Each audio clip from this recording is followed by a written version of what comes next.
हाय मित्रांनो, आज आपण काळ शिकणार आहोत. ओके, काळ म्हणजे काय? टेन्स. इंग्लिश मध्ये त्याला टेन्स म्हणतात. काय म्हणतात? टेन्स म्हणजे काळ, काळ म्हणजे टेन्स, टेन्स म्हणजे काळ, काळ म्हणजे टेन्स. टेन्स म्हणजे काळ, काळ म्हणजे काय? काळ म्हणजे वेळ. काळ म्हणजे काय? वेळ. आणि वेळ वेगवेगळे असतात. जो झालेला आहे भूतकाळामध्ये, जो झालेला आहे गेलेले दिवस म्हणजे ते काय? भूतकाळ. जे चालू आहे वर्तमान काळ, होणार आहे ते भविष्यकाळ. असे तीन मुख्य प्रकार काळांचे आहेत. ज्याप्रमाणे तुम्ही मराठीत बोलत असतात, कोणाशीही बोलत असतात, त्यावेळेस तुम्ही तिघ काळांचा उपयोग करून बोलतात, बरोबर? त्याचप्रमाणे तुम्हाला इंग्लिश मध्ये बोलताना हे तीन काळांचे उपयोग तुम्ही करून बोलू शकता. तर त्यांचे वाक्य कसे बनवायचे वगैरे वगैरे सर्वच गोष्ट आपण काळांमध्ये शिकणार आहोत, स्टेप बाय स्टेप. ओके, काळ किती महत्वाचे आहेत ते आपल्याला शिकायचे आहे आज. ओके, काळांचे मुख्य प्रकार. काळाचे मुख्य प्रकार तीन. पहिला आहे वर्तमान काळ, ज्याला इंग्लिश मध्ये म्हणतात प्रेझेंट टेन्स. दुसरा आहे भूतकाळ, ज्याला म्हणतात पास्ट टेन्स. आणि नंतर आहे भविष्यकाळ, त्याला म्हणतात फ्युचर टेन्स. ओके, राहिलं लक्षात? वर्तमान काळ म्हणजे प्रेझेंट टेन्स, जे चालू आहे, प्रेझेंट, हजर आहे, हल्ली मध्ये. ओके, नंतर एक भूतकाळ, जे दिवस गेले त्यांना म्हणतात आपण भूतकाळ. ओके, ज्याला म्हणतात इंग्लिश मध्ये पास्ट टेन्स. ओके, नंतर आहे भविष्यकाळ, म्हणजे येणारे दिवस, ज्याला म्हणतात फ्युचर टेन्स. याला फ्युचर म्हणायचं. एकदा एका मुलाला मी सांगितलं, मला हे वाचतं, तो म्हणतोय पुटुरे टेन्स. काय म्हणतोय? पुटुरे टेन्स. मी विचार करलो, यार आज पुटुरे म्हणतोय, नंतर म्हटलं पुटरे, तर मला कळलं नाही. म्हणून मी तर सांगितलं, नाही बाळा, हे फ्युचर या प्रकारे वाचतच असेल. बरं, रीडिंग, वाचन खूप महत्वाचं आहे. तुम्ही वाचन केल्याने तुमच्या चुकाही सापडतात आणि त्याला कशा प्रकारे करेक्ट करायचे तुम्ही शिक्षकांना विचारू शकता. तर विचारत राहा, शिकत राहा, अभ्यास करता. खूप मजा अभ्यासामध्ये. ठीक आहे, तर काळांचे मुख्य प्रकार आपण बघितले. तीन काळाचे मुख्य प्रकार आहेत, जे मी इथंही लिहिलेत बघा: वर्तमान काळ, भूतकाळ आणि भविष्यकाळ. ओके, वर्तमान काळाचे चार प्रकार पडत असतात. किती? चार. मोजायचे तर तुम्हाला. वर्तमान काळाचे प्रकार किती? चार. भूतकाळाचे किती? दोघं मिळून किती झाले? भविष्याचे किती? तिघ मिळून किती झाले? काळांचे एकूण प्रकार किती? काळांचे एकूण प्रकार 12. तुम्हाला जर कोणी विचारलं काळांचे मुख्य प्रकार किती, तर काय सांगायचं? चुकले. काळांचे मुख्य प्रकार 3, काळांचे एकूण प्रकार 12. आलं लक्षात? ओके, तर काळांचे मुख्य प्रकार तुम्ही बघितले, जे इथंही लिहिलेत मी. आता आपल्याला बघायचे काळांचे उपप्रकार, म्हणजे एकूण प्रकार बघायचे. प्रत्येकाचे 4 उपप्रकार आहेत, म्हणजे काळाचे एकूण प्रकार 4 4 4 मिळून टोटल 12 होतात. ओके, तर लक्षात घ्या. हे 12 काळांचे नावं लक्षात ठेवण्यासाठी तुम्हाला जास्त टेन्शन घ्यायची गरज नाही. एक ट्रिक आपण वापरू. कशा प्रकारे हे 12 काळांचे नावं लक्षात ठेवायचे असतात बघा. तर तुम्हाला जास्त नाही, 3 शब्द तुम्हाला लक्षात ठेवायचे आहेत. किती शब्द? 3 शब्द. पहिला शब्द आहे दुसरा शब्द चालू. ओके, नंतर तिसरा शब्द चालू पूर्ण. या प्रकारे तुम्हाला लक्षात ठेवायचं आहे. सोपं आहे ना? एवढे शब्द तर तुमच्या लक्षात राहणार नाही असं होणार नाही. साधा, चालू, पूर्ण, चालू, पूर्ण. याप्रमाणे तुम्हाला 3 शब्द लक्षात ठेवायचे आहे: साधा, चालू, पूर्ण. आणि हे 2 जे शब्द आहेत, चालू आणि पूर्ण, हे 2 इथं एकत्र लिहायचे तुम्हाला एक सोबत. ओके, बघा, हे झाले वर्तमानाचे प्रकार. तुम्ही म्हणा सर बाकी बस एवढंच आहे का? नाही, थोडं बाकी आहे, पण तुम्हाला हे मेन लक्षात ठेवायचं आहे. तुम्ही नाव लक्षात ठेवण्यासाठी तुम्हाला प्रत्येक काळामध्ये, तो वर्तमानाचे असो, भूतकाळाचे असो का भविष्यकाळाचे असो, हे 3 शब्द तुम्हाला लक्षात ठेवायचे. यामध्येही तुम्हाला त्याचप्रमाणे आहे: साधा, चालू, पूर्ण,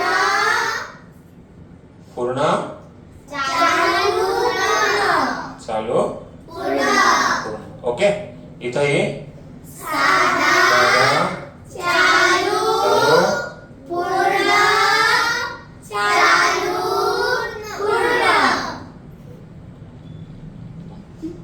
याप्रमाणे बघा सर्वच काळामध्ये तुम्ही म्हणणार सर सर्वच काळामध्ये सेमच प्रकार वेगवेगळे आहेत, पण ते आठवण ठेवण्यासाठी तुम्हाला हे शब्द आठवण ठेवायचे, नवीन काहीच नाही. बघा एवढे शब्द तुमच्या लक्षात राहतील का? हो. Very good. आता हे वर्तमानाचे 4 प्रकार आहेत. हे जे 4 प्रकार कोणाचे आहेत? वर्तमानाचे. मग तुम्हाला वर्तमान नाव इथं लिहायचं आहे. वर्तमान काळ. ओके. वर्तमान काळ इथं वर्तमान काळच लिहावं लागेल ना, कारण की प्रकार कुठला आहे तो वर्तमान काळाचे. मग प्रत्येक मध्ये तुम्हाला वर्तमान काळच लिहावं लागेल. बरोबर? आलं लक्षात? बरोबर. आता तुम्ही जर वाचणार तर तुम्हाला कळणार की कशा प्रकारे 4 प्रकार पडत आहेत. ओके. इथं साधा वर्तमान काळ, इथं चालू वर्तमान काळ, पूर्ण वर्तमान काळ, चालू पूर्ण वर्तमान काळ. बरोबर. शब्द बघा हे वर्तमान काळाचे प्रकार आहेत म्हणून वर्तमान आपण लिहिलो आहे इथं, आणि हे जे शब्द आहेत ते प्रत्येक मध्ये आले तुम्हाला. बरोबर. आणि हे जे 4 प्रकार आहेत ते कोणाचे आहेत? भूतकाळाचे आहेत. कोणाचे आहेत? भूतकाळाचे. मग तुम्हाला इथं काय लिहावं लागेल सांगा बरं? भूतकाळ. Very good. काय मग? साधा भूतकाळ. भूतकाळाचा साधा भूतकाळाचा कोणाकोणामध्ये कठीण भूत असतो. बरोबर ना. मग साधा भूतकाळ कठीण भूतकाळ असं नाही. साधा म्हणजे सिंपल. ओके. तर साधा भूतकाळ गेला वेळ. बरोबर. चालू भूतकाळ आणि पूर्ण भूतकाळ. ओके. शेवटी येणार चालू पूर्ण भूतकाळ. बरोबर. समजलं? नंतर भविष्याचे प्रकार आहेत. तर मग साधा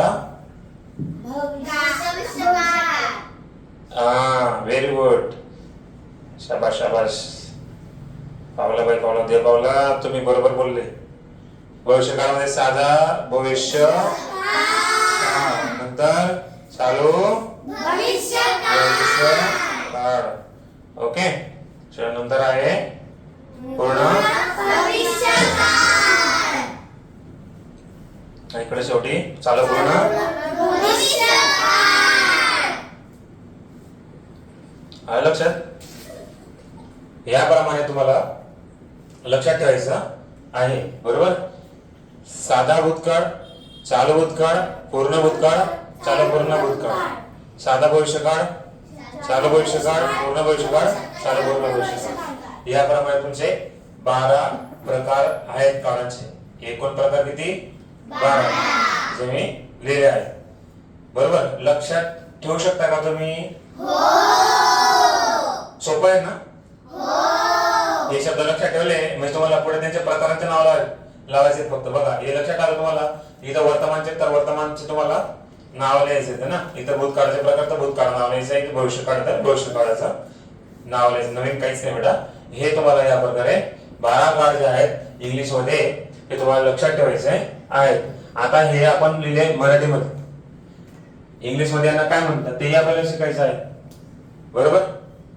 तर इंग्लिश मध्येही आपण लक्षात घेऊया कशा प्रकारे आपण 12 काळाची नावं इंग्लिश मध्ये लक्षात ठेवू शकतो. ओके. तर बघा ज्याप्रमाणे हे शब्द होते आपले, ओके, त्याप्रमाणे इंग्लिश मध्ये तुम्हाला 3 शब्द लक्षात ठेवायचे आहेत. ओके. तो पहिला शब्द आहे इंग्लिश मध्ये लक्षात ठेवण्यासाठी तो आहे सिंपल. काय आहे? सिंपल. साधा म्हणजे सिंपल. बरोबर. चालू म्हणजे कंटिन्युअस. काय असं?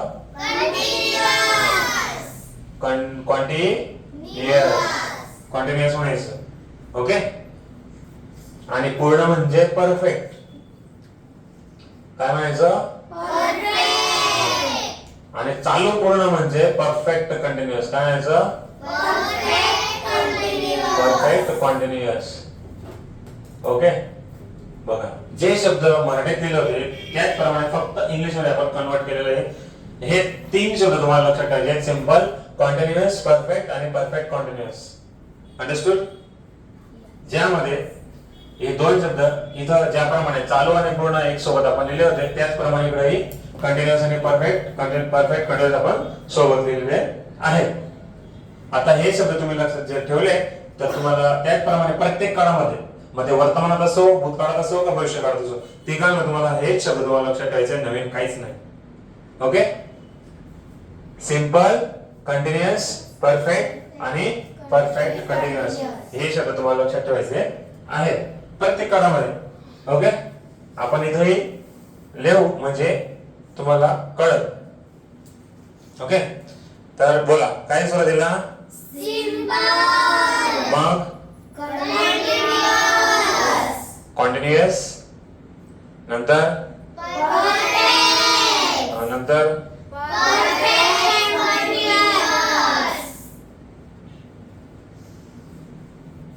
परफेक्ट कॉन्टिन्युअस. हे सगळे तुमचे भूतकाळाचे 4 प्रकार. बरोबर? नंतर आहे साधा भविष्यकाळ. ओके? तर भविष्यकाळाचेही आपण प्रकार लिहून घेऊ. बोला काय ना सिंपल नंतर कॉन्टिन्युअस नंतर परफेक्ट नंतर परफेक्ट कॉन्टिन्युअस. याप्रमाणे तुम्हाला हे जे 4 4 4 एकूण 12 काळ तुम्हाला लक्षात ठेवायचे आहेत नाव. कशा प्रकारे तर तुम्हाला ट्रिक सांगितली, ती ट्रिक वापरायची आणि लक्षात ठेवायचं. पाठांतर करायची गरज नाही जास्त. ओके? वाचन करायचं. ओके?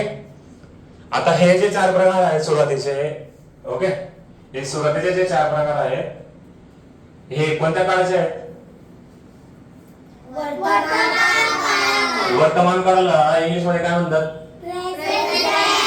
Present tense. काय म्हणतात?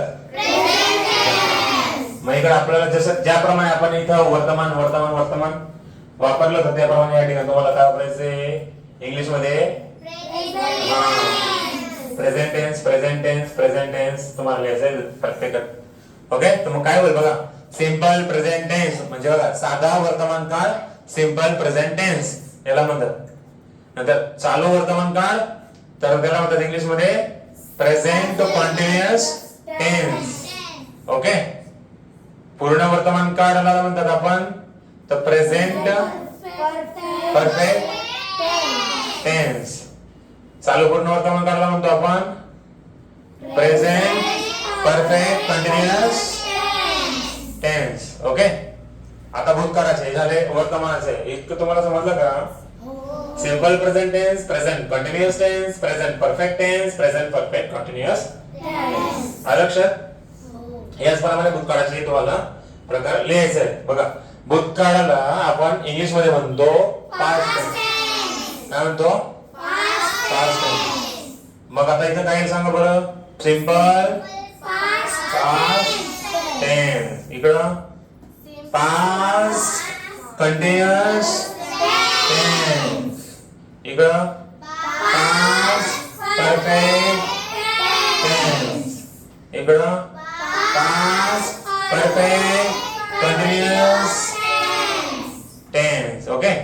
इथं साधा भविष्यकाळ आहे तर भविष्यकाळाला इंग्लिश मध्ये काय म्हणतात? Future tense. कुठे नाही. ओके? चला, सिंपल फ्युचर टेन्स. ओके? नंतर फ्युचर कंटिन्युअस टेन्स. नंतर टेन्स. ओके? आणि फ्युचर परफेक्ट कंटिन्युअस टेन्स. शाबाश मेरे बच्चों, बहुत अच्छा आप लोगों ने बोला है, अच्छा प्रदर्शन आप लोगों ने दिखाया है, मुझे बहुत ही अच्छा लगा है. ऐसे ही पढ़ाई करते रहो और आगे बढ़ते रहो. ओके? काय हरकत नाही. बघा, ह्या प्रकारे आपले टोटल एकूण 12 काळ जे आहे ते आपण लिहिले, बघितले, समजले. कशा प्रकारे लक्षात ठेवायचे ती रीतही आपण बघितली. तर लक्षात ठेवायचं. ओके? नवीन एक वेळेस रिवाइज करू. काळांचे मुख्य प्रकार किती? तर 3. कोणकोणते? Present tense, past tense, future tense. Present tense म्हणजे काय? वर्तमान काळ. पास्ट टेन्स म्हणजे काय? फ्युचर टेन्स म्हणजे काय? ओके. आणि काळाचे एकूण प्रकार किती? ओके. कोणकोणते?